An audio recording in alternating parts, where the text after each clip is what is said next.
Islamism, wisdom, strength, and beauty. Hotep. What's good, my people? My sons, my daughters, my brothers, my sisters, all ancestors known and unknown. We invite thee. Just hanging out right now. Without prejudice, I reserve all my rights. Really never, ever liked recording my voice on YouTube, so I'm on here.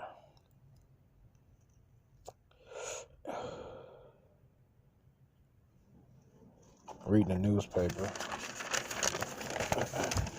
It's supposed to be a black newspaper. African, whatever you want to call it.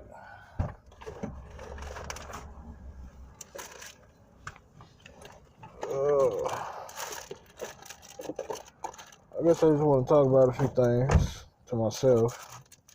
You ain't really got to listen. You probably want to go find a better video. If you're bored and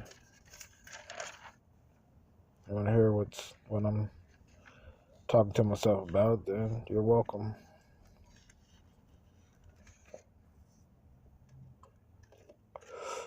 And I've been noticing a lot of you weirdos, sellouts, making money off the profit.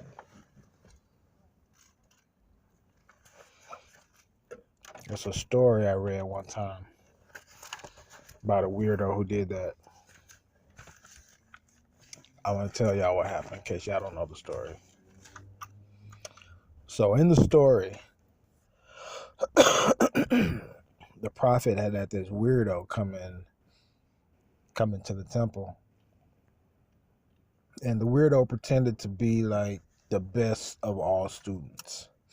You know what I mean? Like that one student that ends up getting next to the teacher, the master, the closest. Right?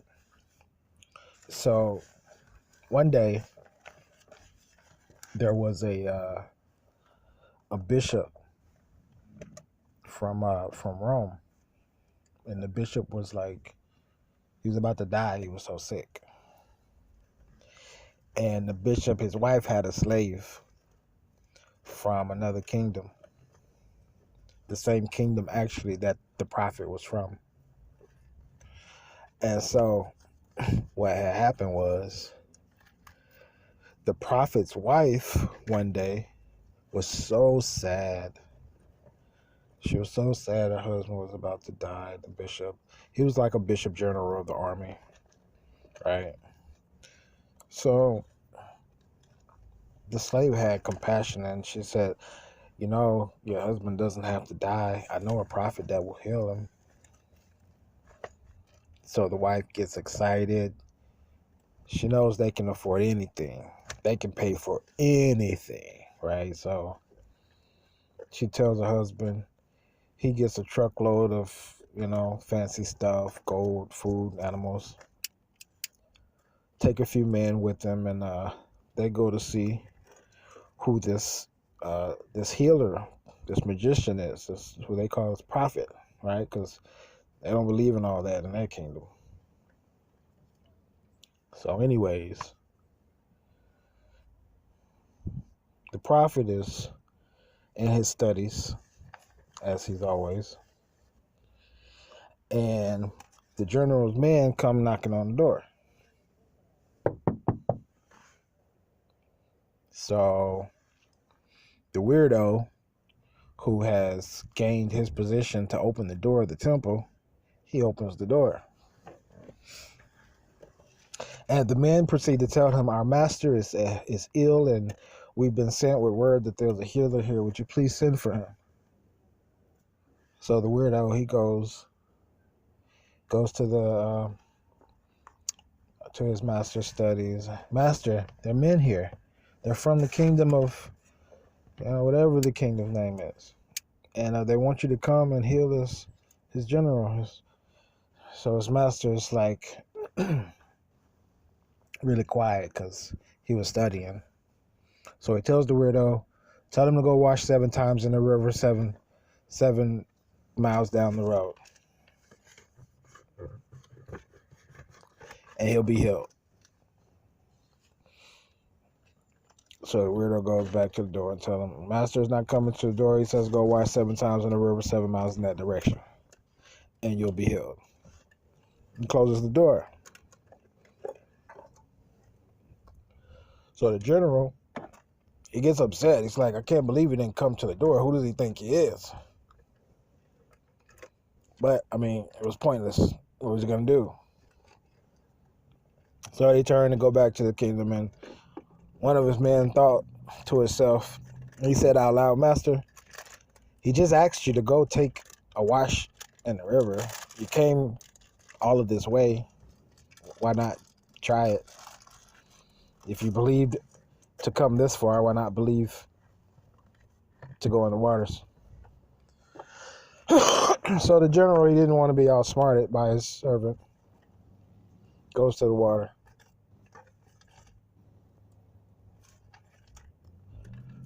Gets in the water.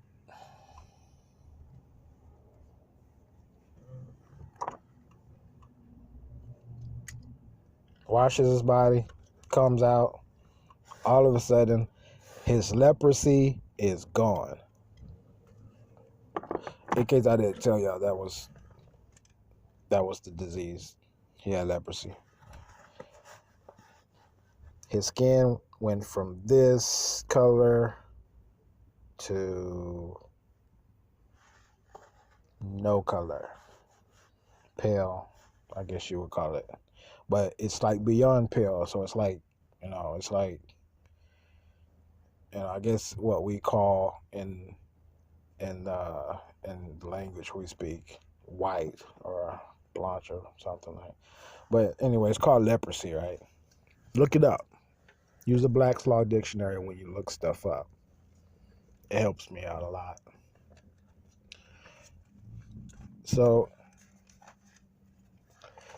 anyways, what had happened was, right? He's healed now. So he's happy now. You got to think about it, right? First off, there were no men in the temples of his kingdom that could heal him. No physicians, no doctors, no nothing. As big as their kingdom was. So the first thing he wants to do is go back and thank the teacher, the healer. So he gets his men together and they go back to the prophet's temple and they banging on the door, and the weirdo comes to the door. And the men are so happy with tears. Their master is healed, and the master is speaking for himself this time. Where is your master? Let me show him my thanks. Look at the gold and the animals and all of the precious things that I have bought for him. Please tell him to come and take these things for healing me. So the weirdo looks, and he's looking, he sees all of this stuff, right? So he closes the door, goes back to disturb the prophet again in his studies. And he says, Master, the man has returned and he's healed. He did as you commanded. He went and washed 7 times in the river 7 miles away. And now he wants to give you all of this gold and these animals and these jewels and everything he brought from his kingdom. You should come and get it. You should come. So the prophet was maybe like a little bit irritated, and told him again, no, tell him, be well, and tell her the good news. And remember our ancestors. So the weirdo is like, he must be confused at this point because he goes back to the door and because he either wants to put all the gold on and look good, or he is really hungry and wants to go eat all of the animals. And so he goes back to the door, right? The weirdo, right? The weirdo who is in charge of opening the temple door of the prophet, right? All these weirdos in the temple right now. Can you relate? But anyways, so the weirdo goes back and he says, my master says he doesn't want it. He says, be well, go, tell her the good news, and remember our ancestors. And he said it with a certain remorse and closes the door. So the general is pleased. He's thankful. He turns to leave. He accepts the healer's words and commands. But the weirdo allows himself to be dishonorable, thinks about what he could do with all of that gold, what he could do with all of them camels, all of those rugs and fur coats, and man, there is so much stuff. The prophet is tripping right now. Fuck that. Weirdo opens the door, chases the caravan.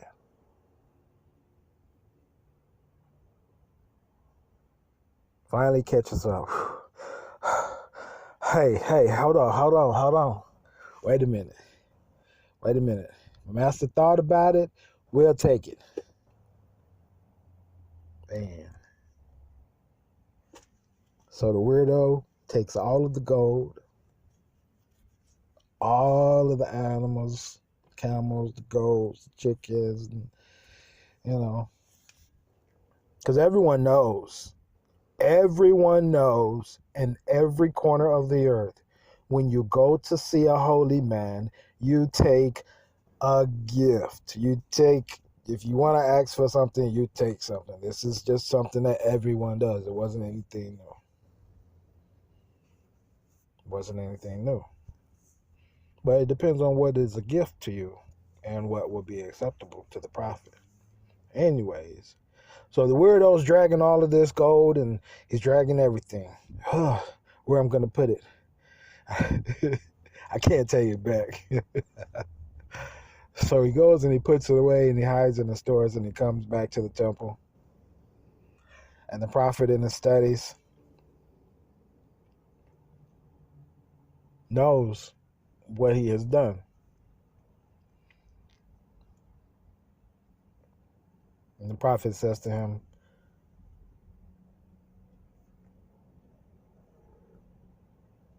did they go away with all of the bounty? And he says, yes, master. I mean, the weirdo, his dishonor just has no end. I'm thinking to myself at this point, how did he get that close? How did you get a position of chief door opener in the temple? Like when the prophet's not there, he was in charge. But anyways, he may have been a good brother in the beginning. He may just got gold sick for the moment or something. Maybe something he ate that day made him sick in the head, or who knows, right? So that wasn't acceptable to the prophet because he violated his oath, or so the prophet has an oath as well, you see. And if the prophet is in honor of his oath and you're in violation, then the elements will administer due process. So in an instance, he turned from, dark to albino looking, what they call, but it's way lighter, whiter, or whatever than albino. It's really, really, really. You ever seen that movie Powder? Like powder, you know. So that's an old story. Maybe you didn't. Maybe your brothers who are studying and you're seeking and you're gaining new wisdom to yourself. And then as you're traveling, you walk past your brother. He's down in the hole, right? He's like, hey, who that? Just passed by. Hey. And you look down and your brother say, man, get me out of here. You know what you niggas do? You nigga Moors. Man, look, I'm going to help you get out of there. But first, send me $50. That's what you do. And I'm going to help you get up out that hole, homie. Peace and love.